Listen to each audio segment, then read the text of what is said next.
უსაფრთხოების სამსახურში მიმდინარე გამოძიება თავდაცვის სამინისტროს თანხების გაფლანგვის საქმეზე განხილვის თემა პოლიტიკურ სპექტრში. ოპოზიცია დარწმუნებულია, რომ რეალურად ეს არა კორუფციასთან ბრძოლა, არამედ ქართულ ოცნებაში შიდა კლანური დაპირისპირება. მმართველ გუნდში კი აცხადებენ, რომ კორუფციასთან ბრძოლა ხელისუფლების დიდი ხნის პრიორიტეტია და სახელმწიფოს წინააღმდეგ მიმართული ყველა ქმედება იქნება დასჯილი. Ყოველი არანაირი კორუფციასთან ბრძოლა არ გრძელდება, უბრალოდ ერთმანეთს დაერივნენ. ქართული ოცნება ეს მავნებლები არიან კრიზისში.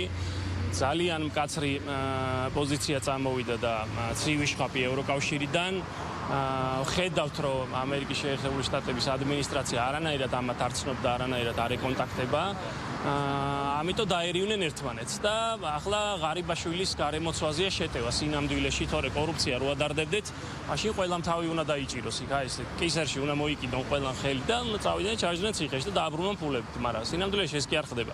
ერთმანეთს დაერივნენ. არაერთი ჩვენი პარტიის წარმომადგენელი სხვადასხვა დროს საუბრობდა თავდაცვის სამინისტროში არსებულ აღვირახსნილ კორუფციაზე. უბრალოდ ქართული ოცნება კორუფციის წინააღმდეგ მებრძოლი პოლიტიკური ორგანიზაცია კი არ არის. უბრალოდ ვენდეტა არის. ერთი ჯიბიდან მეორეში უნდა გადაიტანონ ფული. ჯუანშე ბურჟუაზის ჯიბიდან უნდა გადაიტანონ მამუკა მდინარაძის და ირაკლი კობახიძის და ბიძინა ივანიშვილის ჯიბეში. ამას ემსახურება ეს ამბავი. ეხლა მოიცალეს ერთმანეთის დასაჭმელად. აი ამას უკავშირდება და ბიძინა ივანიშვილი რო სანქცირებულია და მილიარდობით დოლარი რო დაკარგა და გაეყინა, დაკავებულია ამ მოპარული ფულის ამოღებით. ჩვენ არა ვართ 1927 წელს, რომ ვიღაცის განცხადების საფუძველზე დავიწყოთ ვიღაცების დაკავებები.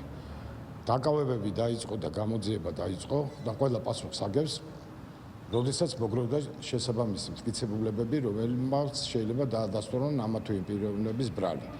ამიტომ ყველას მინდა უთხრა, რომ ვისაც თანამდებობის დაკავება უნდა, კარგახანს იფიქროს, რომ იმის თაობაზე, რომ ეს პრივილეგია არ არის, ეს არის უზარმაზარი პასუხისმგებლობა და უზარმაზარი ტვირთი. წინააღმდეგ შემთხვევაში სხვა განწყობით თუ მივა თანამდებობაზე, ის აუცილებლად დაამთავრებს ციხეში. ხელისუფლება ამტკიცებს დღენიადაკ, რომ მისი ერთ-ერთი მთავარი პრიორიტეტი არის კორუფციასთან ბრძოლა, განურჩევლად სახელებისა, განურჩევლად პოლიტიკური კუთვნილებისა თუ პოზიციებისა. რატომ? იმიტომ კი არა, რომ ვინმეს რომელიმე კონკრეტული სახელგვარი არ მოსწონს, იმიტომ რომ კორუფცია არის სახელმწიფოსთვის და საზოგადოებისთვის არსებითი პრობლემა ზოგადად. და ამ პრობლემას რა თქმა უნდა ჭირდება ასევე სერიოზული მიდგომა და სერიოზული ბრძოლა. ეს კიდევ ერთი მაგალითია იმისა, რომ არა სიტყვებით, არამედ კონკრეტული საქმით ხელისუფლება ამტკიცებს იმას, რომ მისი თავარი საზრუნავი არის კორუფციასთან ბრძოლა, სხვა საკითხებთან ერთად, რა თქმა უნდა, არის კორუფციასთან ბრძოლა და ეს მიდგომა, ეს სერიოზული დამოკიდებულება როგორც სიტყვით, ასევე საქმით მომავალშიც გაგრძელდება.